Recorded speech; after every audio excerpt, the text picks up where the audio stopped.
Okay, hi. Good afternoon to Mr. Amil Hamzah, or should I call you Mr. Amil? Yeah, you can call me Amil All if right. you want.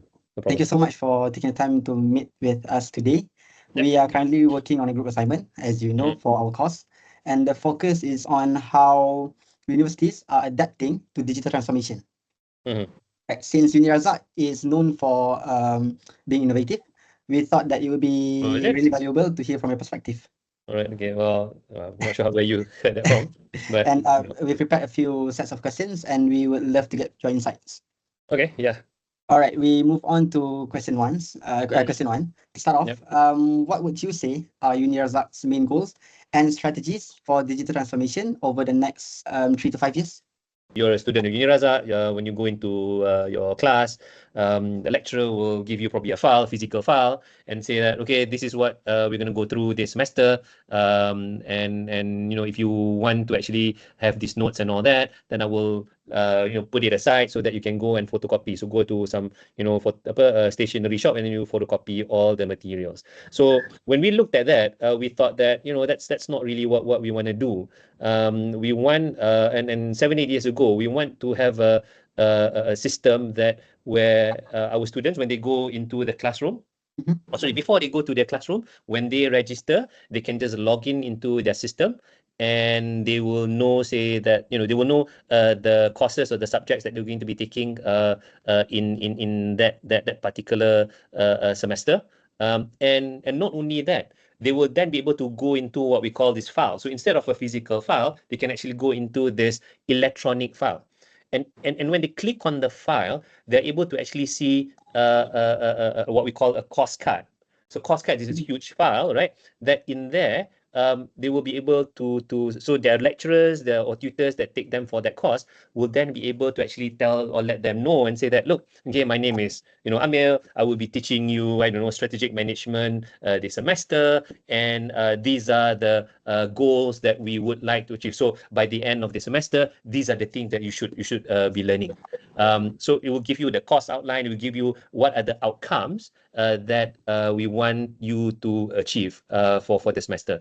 Then after, it will also be cool to actually have at the start of the semester, you will then have the lecture notes, the material, the tutorial question for each of the say 12 14 weeks of your study. Okay, so maknanya at the beginning of the semester, students would already know what is expected of them. They will all have the material, and the materials online. There's also internal sources and also external sources. So internal sources could be the lecture notes that the lecturer has prepared. So instead of you having to copy when you actually go to class, right? It's already there for you. The pre-recorded lecture is already there for you to view. Then you also have external material. So could be like YouTube and all that. Now, so that's what we wanted to do 7 years ago in 2018. So that was when we actually undertook our digital transformation. So when we talk about this hybrid learning, okay, our goal is that 60-70% of the learning actually happens online, even if you're a conventional student. So even if you go to class every day, right? You going to class constitute probably like 30% of the time that you learn. The rest happens online. Now, people think that learning online is actually the easy bit. Actually, if you learn online, I'm not sure if you know this, but we can actually track whatever that you do. So Emil, if you actually go online, right, Yes. at UNIRAZA, we will know whether you've done your assignment or not. We know whether you've attempted the quiz or not, right? We know whether you've watched the video or not. So those are the like real-time data? Yes. Oh, I Yes, so see. you actually so we can actually track you. We can even track you whether you're in class, whether you've opened up. So because if you've not opened up your postcards and all that, then we know that you're not doing your work. All right. So actually that's what we wanted to do, and that was what we spent 2018, 2019. And then we launched so we ditched our old learning management system, and then we actually worked with our partner Canvas.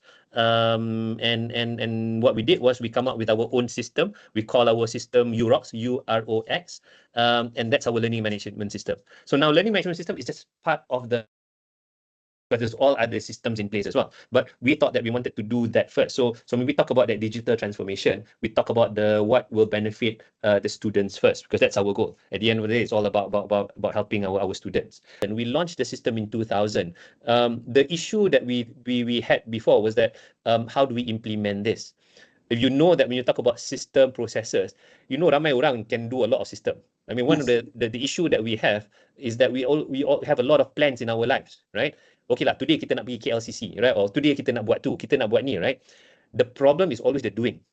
Okay, because we all have plans, but we don't implement our plan or don't execute our plan. So that was our biggest worry when we launched UROX. The thing is, what actually helped us in terms of the implementation, okay, so COVID is bad, yeah, generally, okay? For us, if you look at from our digital transformation perspective, that actually helped us because it forced everybody to actually use the system. Everybody has got to use UROX, okay? So you know the issue is sometimes, especially the older generation, right? I mean, the issue is not really with the students because you guys are tech savvy. The issue is probably more on the academic side or the lecturers and the tutors, especially those who are more mature. Okay, we introduced our UROX late 2019. The implementation or the take up from the student was actually quite good. The issue that we had was that we have some of what we call slow, adapter lah. And the slow adapters are really the some of the older lecturers. Now, go back to what I said about COVID. So COVID, as I said, it's bad generally or overall. But the good thing about that sort of environment or that period of time was that everybody, right, if you want to learn, you have to use UROX. You have to use technology. Okay, you must be able to be comfortable, right? For students to view their recorded lectures and for lecturer to be able to record lectures. So you are not just there is a lot of mindset shift. The mindset then is just not what we call of a lecturer, but also a content creator.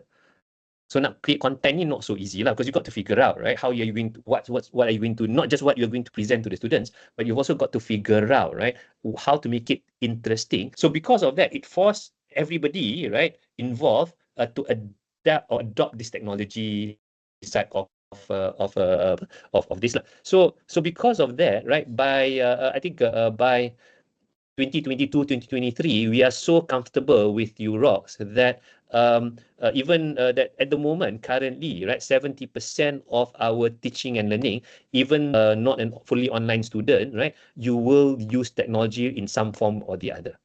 All right. So that's the so if there's again, the challenge is orang tak nak adopt lah. But I think once you force that, then people get comfortable with it and it becomes a way of life. Now, so this is where we are at now, right? So back to your question, right? First question is that you asked earlier. What is that plan for 3 to sort of like 5 years? Okay. So we are now at a position where for the past 5 years, we've continued to improve. So kalau macam content, right? So last time the lecturer ataupun kalau ada lecturer for any course cuma internal lecturer. So now what we do is that we have integrated internal lecturer and we also use external content macam Coursera. So if you don't know what Coursera is, Coursera, right? This is an organization that aggregate content. So what they do is, right, they actually go and talk to universities all around the world, okay? And these are the universities, even macam the Harvard, the Yale, Northwestern, Michigan and all that, even Macquarie University, Melbourne University, Australia. They went to these universities and say that, look, you have all these different courses. Are you interested to put your course online? Okay, so now what we're going to do in the next 3 to 5 years, right, is that we are actually going to integrate more of this into what our students or how our students learn. So we started with MBA as our pilot project untuk include Coursera courses. Now we have started with our undergraduate. Okay, so that is so even which means that you don't actually have to buat masters. You buat undergraduate pun you boleh buat you have all this content that you can learn. Once you complete the course, right, you will also get certificates. So bila you pergi after you belajar apa semua, you graduate, you just don't get your MMU certs, but also you also get some of the university certification based on the subject that you study. So that's part of it. The other one that we wanted to do was we actually wanted to really upgrade our online learning. And also so that you have consistency in terms of experience. So one of the issue is that kalau you online ni, right, macam where you are now, okay, so macam your background, senang lah, macam your background you lain, right, okay, and not only that, the quality of the audio, the visual. One of the things that we are doing is we are actually trying to give this great learning experience, and because of that, part of the investment is to actually have custom made rooms, custom-made equipment, so that we actually give this great learning experience, right, for our students. And so when I mentioned that this camera and all that, kalau lecturer, so these are the lecturers lah, bila dia masuk, right, dia ada actually really good camera, dia ada good speaker. We are now embarking on what we call that out of classroom experience as well, and we use technology, right, so that kalau macam students nak book room ke, students nak buat activity ke, and also so that each student by the end of their study, they can actually go through, and then they macam diary tau.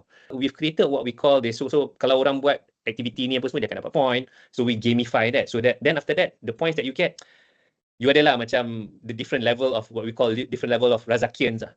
Okay, so kalau you dapat point, maybe you like elite Razakian or something like that lah, right? Okay, so that's the project that we've just started. So again, this is going to be a 1, 2, 3 year kind of project lah.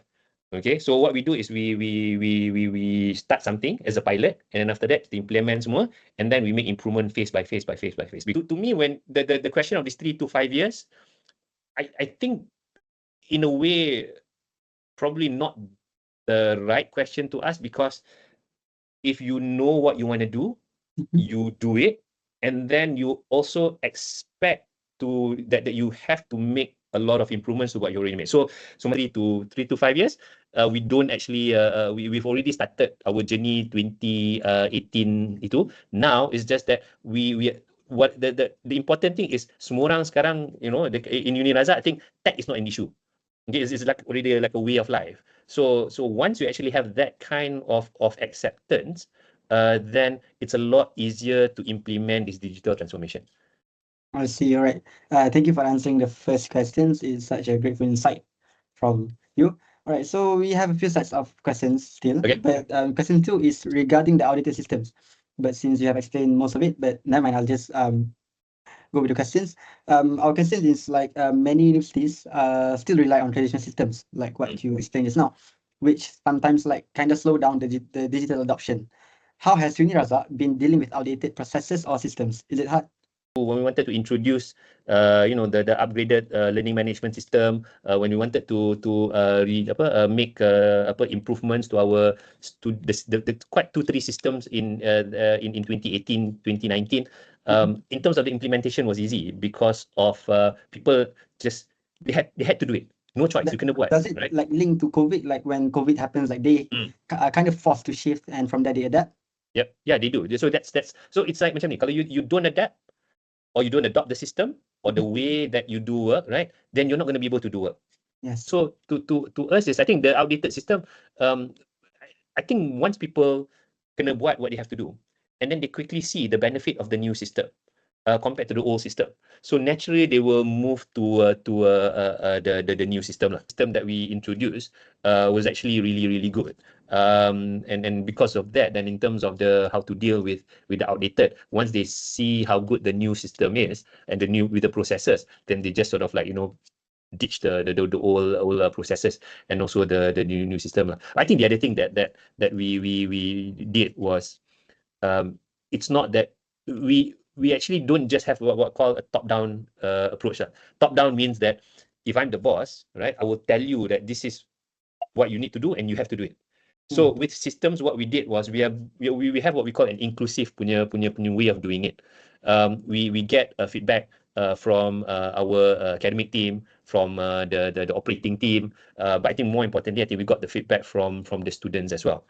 We, again, as a university, one of the things that we must, and always remind ourselves that we've got to learn. Okay, so we learn what's good, and then what is not good, and we won't adopt it. So I think that's how we deal with the outdated system. Oh, I see. All right. Thank you for answering the second questions. Yep. We have another question. The third question is still regarding the digital first mindset. Yep. As we all know, staff, faculty, and students, like, they have different comfort levels when it comes to technology. Like for us Gen Zs, we are more, I would say, linked to this technology, but to the older generations, it kind of hard. Like, but how does UNIRAZAK encourage a digital first mindset across the whole university community, including faculty, staffs, and also students? That how important to be tech savvy, or the digital first mindset, as you said just now, or digital first mindset. Then you do what you have to do, because I think that's also part of the thing that we inculcate in our academic team, is to be that professionalism. As a professional, you will always try to do the best that you could. And if having that digital first mindset, or have that, to be tech savvy and all that, is a way to be professional in what you do. And I think that's what they did, or most of them did. We also help our team. Last time, people, kalau you pergi office, you will always be given a desk, and then on the desk you will have like the desktop, that big monitor and all that apa semua. Now that to us is not conducive lah, because you can carry your the desktop kan. So we do simple things like say to our staff that, look, instead of us buying your desktop for you, we give you the equivalent of duit, right? And then you go and buy the laptop that you want. Correct. So we give like what we call this subsidy lah, right? Which actually probably even depends on the computer that you beli. It may not even be a subsidy, because it will cover probably the cost of the whole of the laptop lah. So those are the things that we do lah, just to encourage this, what you call this digital digital first mindset, as you said just now. Yeah, it's actually good lah, sebab macam, like, as you said, certain lecturers, they don't like the laptops that were given. If give money, then they would buy very according to their own specs and what they are comfortable with. Yeah. Yes, I think it's good. All right. So moving on to the next questions. This one regarding the data and accessibility. Like, UNIRAZAK is a huge university, and it generates a huge amount of data, like student records, research outputs, and financials. What are some of the steps that UNIRAZAK takes to make sure the digital data is high quality, well integrated, and accessible? Is it regardless any maybe UniRocks or Coursera or whatever? When we talk about data, I think it is important for us to actually have what we call high quality data, and that simply because I think for the past 3 years, we actually have been using data to help us make decisions. So before, we didn't, the use of data was actually quite sporadic lah. But the past 3 years, we have used the data as an important component of decision making. And right? I mean, we don't make decisions solely on data, because there are other qualitative factors as well that we have to think about. But data has become more important for us in the past 3 years, and because of that, we have to actually make sure that the quality of the data, right, is actually up there lah. Okay, so we cannot have data that's poor quality, because poor quality data might lead to us making the wrong decision. Make sure, ask ourselves, what sort of data that the system will generate. So if students say students data lah, basic, okay, kita nak tengok bila student register, apa information yang kita collect. Even before that, we actually ask ourselves, right, what are the important data that we want to actually have. Now, to make sure that the quality of data, we have high quality of data, we actually are very cognizant of apa data kita collect. And not only that, the data kita collect too, right? We then got to store that in verifying the data, right? Is something that we do upfront. Sebab before kita masukkan dalam database, right, the data, right, must be betul lah. Okay, right? So that when it gets into the database, we know that if we pull up the data, right, the data can be relied on. So that's part of that is already part of the what we call standard operating procedure lah. Macam like before this, like macam before university, they like dulu ada juga proper print out of degree kan. But as we know, macam dulu the generations way before us, ada yang sometimes they print their own degree and they apply for jobs. But with data, does this like secure? Like maybe they will tell like, right, this one fake because you're not in the data, you're not in the database, you tak pernah jadi student and all that. Yeah. So again, once we verify that data, I think one of the things is this data. There's all this what do you call it, protection. So dulu orang tak risau sangat pasal data protection and all that. I think now we are a lot more aware in terms of the data protection. We have this policy, right, and also safeguard that who can access. What sort of firewall yang kita ada, in terms of the storage, and not only that, in terms of the backups and all that. So those are the things that macam whatever apa yang you belajar dalam your course, you belajar IT punya courses or MIS punya courses about data protection, about backup and all that. That's what we actually have to do. And that is to make sure that the data is protected. The other one is that I think in terms of the data that whatever that we actually allow students to tengok pun, right? We must make sure that katakanlah kalau if you're logged in as yourself, there must be that verification, especially sensitive data. So just because you log in, that's mesti you get all the data lah. Okay, there must be probably like a 2-step verification process. Like macam OTP code or Correct, yeah. Yeah. Correct. So that's the two. So we actually do have that as well. But it depends on the type of data lah. Bukan semua lah that you kena kalau everything you nak kena dapat OTP, mati lah kan. Not it's inconvenient lah. So the really sensitive one actually. So those are the things that we actually address. So that the data to us is important lah. Okay. And that is something that we learn quite quickly. Because masa dekat COVID dulu, we actually, because people don't come to us physically, right? They just write an email. So we ask ourselves, how do we know that we are dealing with, if it's a student A, how do we know that this is a student A and not somebody else, masking themselves as student A? So that's the security that we actually have to be aware. I think the other one is of course the cyber security, just to make sure that nobody infiltrate the system, the firewall, and that, I think that's part of a quite standard thing, and I think everybody's got to do now lah.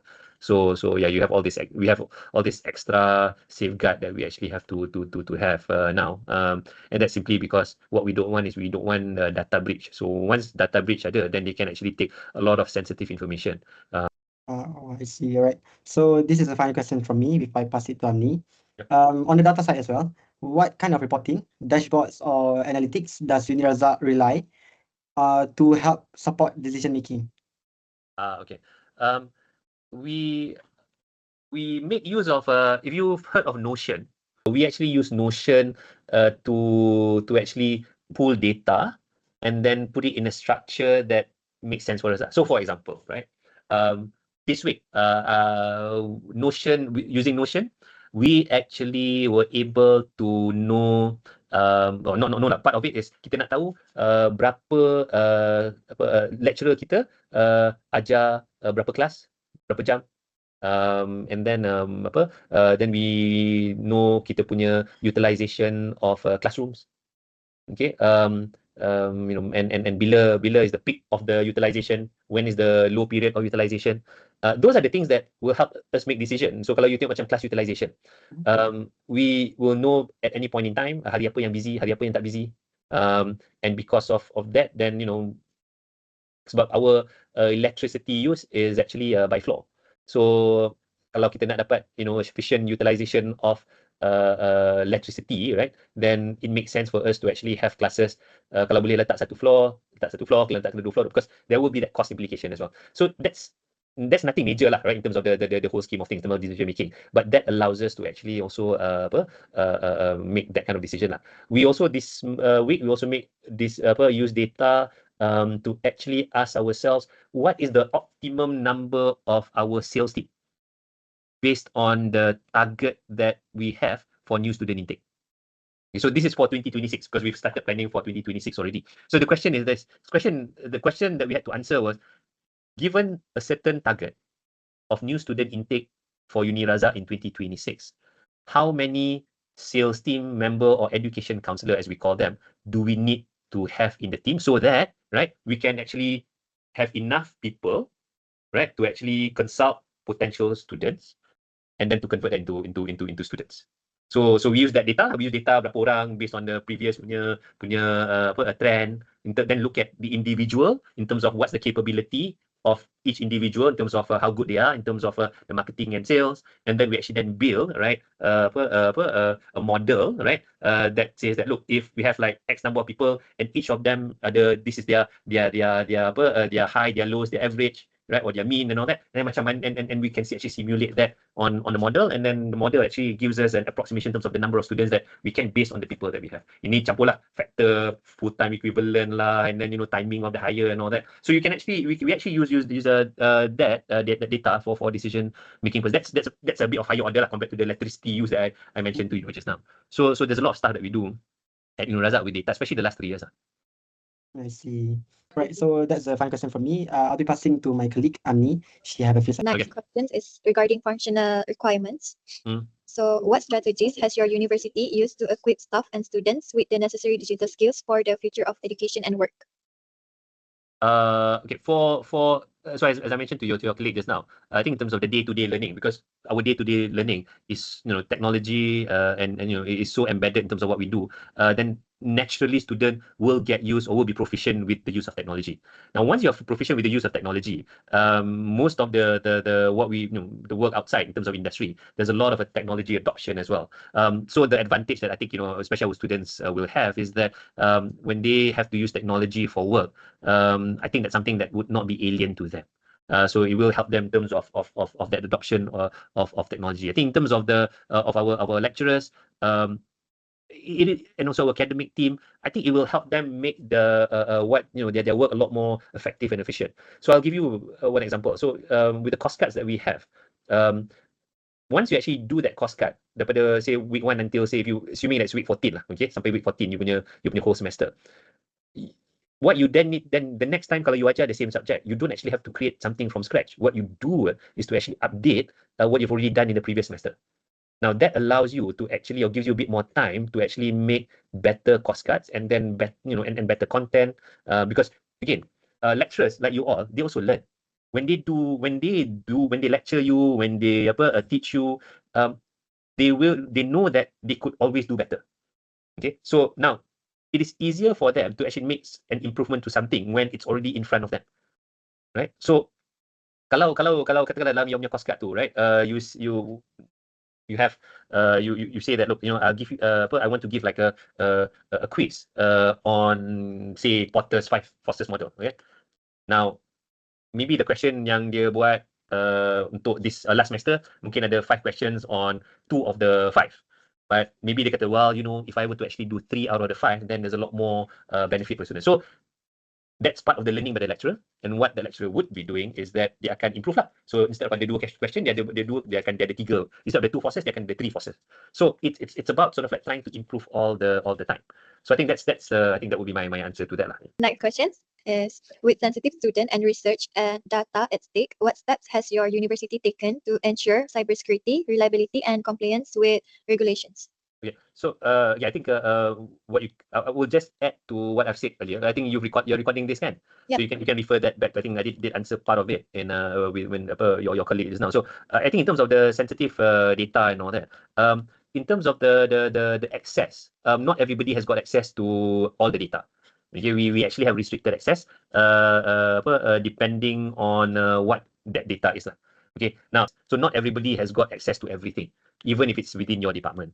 So that's just to make sure that certain data are more sensitive than the other, and we recognize that. And not everybody's will have access to everything. So and not only that, we are actually the usual password protected in terms of the what we are now trialing is for certain access guna macam ada, kalau you tengok macam Mission Impossible kan, ada macam the eye, retina something. Retina punya, so we are trialing that at the moment for some of the more sensitive punya tempat, so macam exam room and all that apa semua lah. So those are the things that we also do lah, right? And that's on top of the protection from the cybersecurity part, where just make sure that external people could not get into our system, and also the other thing is I think when we talk about security, the people don't usually talk about their backup.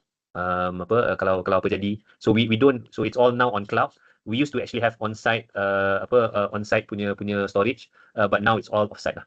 So that sort of in terms of the security or the data security lah. So next question is regarding gap analysis and recommendations. Could you share an example where your university successfully overcame a barrier to digital transformation and created real value for students or staff? Okay, if you go back to this session earlier, I think in terms of the example of overcoming a barrier to digital transformation, the barrier has always been on the adoption of the technology. Because to us is that the easy part is actually coming up with a digital plan. Digital transformation plan ni senang je nak buat. Macam sekarang, kalau you can, especially now, you could, depending on how good you are with your prompting skills, right? You could actually put something in ChatGPT, and ChatGPT can come up with your digital transformation plan, right? Macam, in I think probably like 2 minutes, all in lah daripada you masuk. Yeah, if take you longer to key in the prompt, then them coming up with a digital transformation plan. I think the barrier has always been adoption of because adoption is important. If people don't adopt it, right, then it doesn't get implemented. Then it becomes this really expensive project, because you know that digital transformation in terms of implementation, in terms of the investment, all that is huge, not just monetary wise, but also time.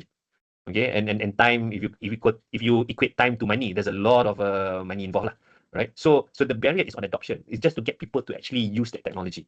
As I mentioned, I think the thing that one of the things that we successfully overcome barrier is that we actually got people to adopt that, and probably by accident, not accident, because of circumstances, forced us to actually do it.